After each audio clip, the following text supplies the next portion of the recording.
Assalamualaikum warahmatullahi wabarakatuh. Alhamdulillah, puja dan syukur pada Allah Subhanahu wa taala. Salat dan salam semoga tercurah dan terlimpahkan kepada baginda Nabi besar Muhammad sallallahu alaihi wasallam. Pertama-tama teman sekalian, disclaimer dulu buat teman-teman sekalian yang mungkin hanya mencari pembenaran atau mungkin tidak siap untuk diajak mikir atau sudah punya pemikiran sendiri dan tidak siap untuk ada semacam kayak diskusi di forum inilah ya.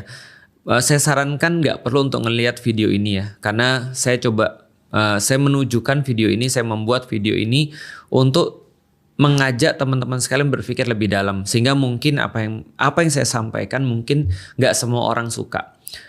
Kita coba bahas tentang yang viral ini, tentang ini ya, penjual es teh di pengajian. Tapi saya nggak mau cuma bahas soalan kejadian itu aja, karena saya berpikir ada sesuatu yang lebih dalam yang lebih perlu kita bahas ketimbang cuma membahas tentang peristiwanya aja.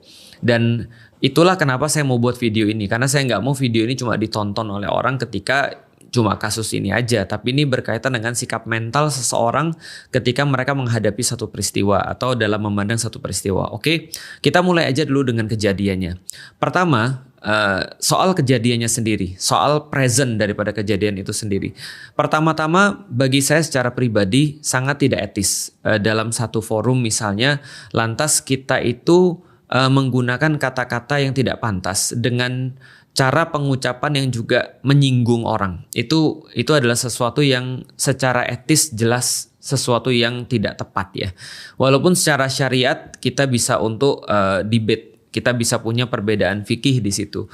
Bahwa secara syariah ada yang bilang boleh, ada yang bilang nggak boleh, ya itu udahlah ya, namanya juga pendapat fikih. Tapi etika itu terkadang soalan hati manusia. Ketika ada orang melihat dan kebanyakan merasa tersinggung, ya berarti itu adalah ada sesuatu yang bermasalah di situ. Jadi menggunakan kata-kata misalnya goblok atau kata-kata tolol atau kata-kata bodoh dan seterusnya di dalam forum yang ditujukan pada seseorang yang spesifik, itu menurut saya tidak etis. Andai pun kita ingin mencontohkan, maka biasanya dicontohkan ya anonim kan gitu kan ya. Misalnya contoh, siapapun yang mereka itu menyakiti istrinya, pakai kekerasan dalam rumah tangga, itu pasti bajigur. Nah, itu tidak ada masalah karena yang disindir itu anonim, tapi menunjuk orang itu termasuk salah satu yang problematis dalam pandangan saya. Dan tentu saja setiap namanya cara berbicara, karena cara berbicara itu adalah bagian daripada seni dan juga budaya. Tentu saja saya juga nggak bisa menyalahkan kalau penggunaan kata-kata itu digunakan ketika dalam level terbatas atau dalam level pertemanan, karena kadang-kadang orang berteman itu ngomongnya ya bebas. Kadang-kadang ngomongnya ya kayak kemarin ketika saya ketemu dengan orang-orang Bandung, itu mereka memasukkan kata-kata ya titik-titik itu ya, itu menjadi satu bagian daripada kalimat gitu maksudnya.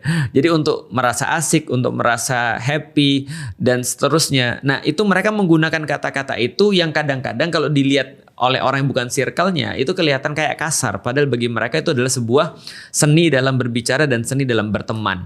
Nah, itu adalah salah satu perbedaan lagi. Artinya tadi balik lagi ya, walaupun tetap aja secara etis tadi ya, kalau dalam pengajian misalnya, saya secara pribadi benar-benar mencoba untuk menghindari perkara-perkara yang tidak etis dalam kajian, apalagi tadi judulnya adalah kajian. Itu yang pertama. Nah, yang kedua, saya pengen bahas tentang masalah sebelum kejadian ini. Nah, ini adalah masalah pasnya yang coba untuk kita bahas dan kita coba untuk lebih in-depth mengerti tentang kenapa ini bisa terjadi. Jadi gini ya, kalau saya nggak salah baca, saya membaca bahwasanya dalam kasus ini yang dimaksud di dalam kasus ini kan Gus Miftah. Gus Miftah itu dalam pengajian-pengajian yang lain dia juga sering memborong dagangan-dagangan orang. Jadi dia sering memborong dagangan orang yang datang ke pengajiannya, lalu kemudian dia ngabisin melariskan orang-orang yang jualan di sana. Nah, maka dari situlah muncul satu fenomena seolah-olah jadi kalau ada orang jualan datang ke pengajian Gus Miftah itu akan dibantu jualannya. Nah, saya melihat itu yang akhirnya menjadikan sebuah trigger bahwa ada seorang bapak-bapak, walaupun sekali lagi Saya tidak mengatakan bahwasanya walaupun saya menceritakan latar belakang ini lantas jadi pantas untuk mengucapkan kata-kata tadi. Itu udah kita selesaikan di poin pertama. Poin keduanya adalah saya membahas kenapa fenomena ini bisa terjadi. Jadi kenapa ada bapak-bapak datang lalu kemudian dia berharap agar dagangannya laris di situ.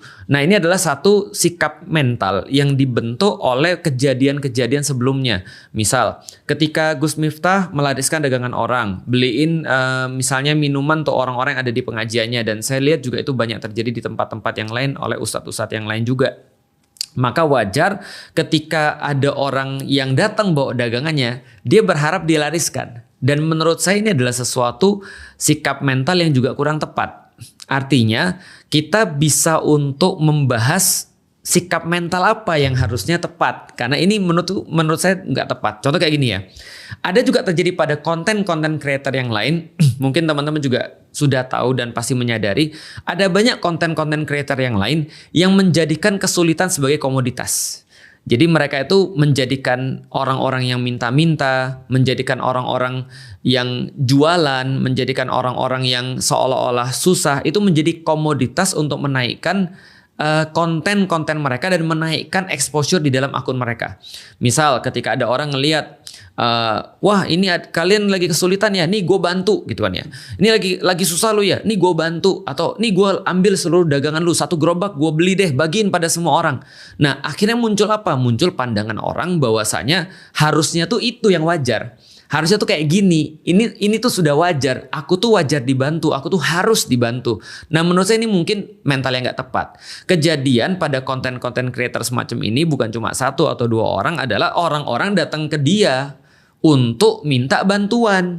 Kan gitu. Karena di dalam kepala orang ketika ngelihat kontennya, bahwasanya orang-orang ini memang membantu. Mereka nggak ngerti bahwa itu cuma konten gitu maksudnya. Nah ketika mereka datang untuk minta bantuan pada konten creator tadi, adalah yang dimaki-maki, adalah yang kemudian curhat. Akhirnya konten creator ini mental orang Indonesia nggak benar semuanya, minta-minta semuanya. Bro, kan lu yang buat. Lu yang buat kejadian itu. Lu yang meng-create ada segmentasi pasar itu. Nah maka ketika orang-orang ini akhirnya menjadi berharap pada orang-orang yang membantu itu, jadinya kemudian di komen juga. Akhirnya dijadiin problematis juga. Padahal yang meng-create itu adalah justru para konten-konten creator yang tadi. Contoh misalnya ya, kayak gini nih. Ada konten creator yang bikin di Instagramnya, siapapun yang mau aku bantu, aku mau giveaway nih 2 juta buat kalian. Coba sampein kesulitan-kesulitan kalian sehingga aku harus giveaway kepada kalian. Dalam kepala orang apa? Oh dia bisa bantu orang. Maka dia mulai tuh DM ini konten creator ini, gue perlu bantuan dong, dan segala macam. Terus dia baca, terus dia ngeluh, kok orang Indonesia gini ya, kok orang Indonesia mentalnya minta-minta ya dan segala macam. Nah padahal ini yang dijadiin sebagai komoditas tadi. Nah itu adalah yang kedua. Kenapa ini bisa terjadi? Artinya yang saya khawatirkan ketika ada orang bereaksi berlebihan. Sekali lagi mungkin teman-teman juga nggak setuju juga nggak ada masalah ya. Karena ini juga namanya diskusi. Saya cuma menyampaikan kekhawatiran saya tuh alasannya tuh apa. Yang saya khawatirkan contoh ya, ketika dalam kasus ini terjadi orang-orang rame-rame nyari bapaknya, pengen bantu bapaknya, pengen kemudian memberikan bapaknya. Tapi bisa nggak sih kita berpikir bahwa hal ini justru akan menjadikan sesuatu yang lebih parah di esok harinya? Seolah-olah misalnya bahwa setiap orang harus dibantu. Nanti orang-orang akan bilang, kalau bapak-bapak tadi yang menjual es teh tadi dibantu oleh kalian mau untuk umrohkan misalnya, kalian mau untuk bantu dia misalnya, atau kalian mau untuk apa misalnya, lalu kenapa saya nggak dibantu? Padahal saya lebih susah daripada bapak-bapak tadi. Ada orang-orang nanti berpikiran demikian. Yang saya khawatirkan adalah nanti mental orang itu tidak punya mental usaha atau tidak punya mental untuk berusaha keras untuk mencapai sesuatu. Sebagai seorang muslim, kita harus membantu orang. Tapi sebagai orang muslim juga, kita juga punya sebuah sikap mental untuk tidak menyusahkan orang lain. Jadi tidak menadah, tidak meminta-minta dan seterusnya. Tapi di sisi lain juga kita harus membantu orang. Idealnya sih kita ngelihat orang sebelum dia minta bantuan kita sudah bantu karena kita tahu mereka sulit. Idealnya seperti itu tadi. Tapi saya nggak pengen mental minta-minta ini juga, atau mental untuk berharap dikasihani orang, atau mental dia menunggu untuk dibantu sama orang. Saya juga nggak pengen mental ini ada di antara kaum muslimin, karena ini berbahaya juga. Sehingga nanti yang saya khawatirkan ada orang-orang yang ketika dia datang ke ustadz, dia merasa bahwa ustadz itu wajib untuk bantu dia. Gitu maksudnya. Kamu kan orang baik, kenapa kamu nggak bantu aku? Ini kenyataan. Saya pernah ketemu dengan seorang mualaf. Mualaf ini kemudian minta ketemu sama saya. Lalu kemudian dia ketika minta ketemu sama saya tuh waktu itu lagi Jumatan. Nah, lalu kemudian ya saya bilang dong, ya udah kita Jumatan dulu aja. Ketika kita Jumatan, pas saat itu khotib itu lagi ceramah tentang sedekah dan keutamaan untuk mengutamakan orang lain dibandingkan diri sendiri. Nah, jadi ihsar kepada orang lain, mengutamakan orang lain dibandingkan diri sendiri. Beliau cerita tentang, khotibnya ini bercerita tentang para sahabat yang mengutamakan sahabat yang lain, tentang bagaimana semangat mereka bersedekah, semangat mereka dalam memberi, bahwa Islam ini adalah agama yang memberi, bagaimana penyesalan orang-orang yang tidak bersedekah dengan maksimal ketika di yaumil kiamat dan seterusnya. Nah, setelah itu mualaf ini ngomong dengan saya tahu sebenarnya mualaf ini perlu bantuan. Cuman kan tadi ya, kita tuh harus membantu dengan bijak. Dia bilang gini, saya mau ngetes ustadz ini. Ustadz yang tadi ngomong, tadi pengkhotbah tadi, saya mau ngetes. Kan dia kan ngomong tentang masalah memberi. Mau nggak dia memberikan harta dia bagi saya? Karena dia sudah berpendapat seperti itu. Nah, di titik itu kemudian saya bilang, bro, nggak gitu konsep di dalam Islam. Konsep di dalam Islam itu adalah seorang muslim itu tangan di atas lebih bagus daripada tangan di bawah. Artinya orang-orang yang punya itu akan berbagi, dan orang-orang yang nggak punya itu nggak akan minta. Jadi nggak serta-merta kita merasa bahwa orang harus bantu kita. Nggak gitu. Yang harus adalah kita harus bantu orang. Itu mental. Meskipun kita nggak punya uang, kita harus bantu orang. Meskipun kita nggak punya uang, kita nggak mau nyusahin orang. Itu adalah mental seorang muslim yang harusnya ada. Dan itu yang coba untuk saya sebarkan juga kepada orang-orang. Makanya saya bilang gini ya. Contoh misalnya ya. Ada orang-orang, ini juga saya alami. Ustadz, kita ini kan sama-sama orang yang dakwah ya. Kalau orang-orang dakwah kan harusnya saling bantu-membantu, karena kita seperti satu tubuh. Terus pakai dalil lagi gitu kan ya. Innallaha yuhibbul ladzina yuqatiluna fi sabilihi shaffan. Gitu kan ya, ka'annahum bunyanun marsus. Sesungguhnya Allah menyukai orang-orang yang kemudian berperang di jalannya, berjuang di jalannya dengan cara seperti bersatu, seolah-olah mereka seperti batu bata yang bersusun kan gitu kan ya, atau seperti bangunan yang bersusun. Artinya kita tuh kan satu tubuh, Ustaz. Rasul juga bilang kita satu tubuh. Nah, kalau kita satu tubuh, apalagi kita sama-sama orang dakwah, masa sih kita nggak saling membantu? Nah, ini tolong Ustaz, ini saya lagi ada anak-anak belum bayar sekolah, tolong Ustaz ini dibantu karena kita tuh satu tubuh. Saya bilang gini, lah dalil itu bukan untuk dieksploitasi untuk kepentingan sendiri, tapi sebenarnya untuk kepentingan orang lain, bukan untuk kita. Karena saya bilang, bro, mohon maaf, kalau saya punya anak, lantas anak saya terus kemudian saya nggak mampu untuk biayain sekolah, mohon maaf, saya akan berhentiin anak saya dari sekolah. Kenapa? Simple. Karena saya punya pilihan untuk anak saya sekolah atau tidak. Gitu loh maksudnya. Artinya ini penting banget soalan mental. Makanya kalau kita sekarang kemudian menunjukkan rame-rame untuk kemudian menolong bapak tadi, itu bagus. Cuma tolong dipikirkan caranya biar nggak memunculkan masalah yang baru. Karena nanti kalau semua itu terjadi, lah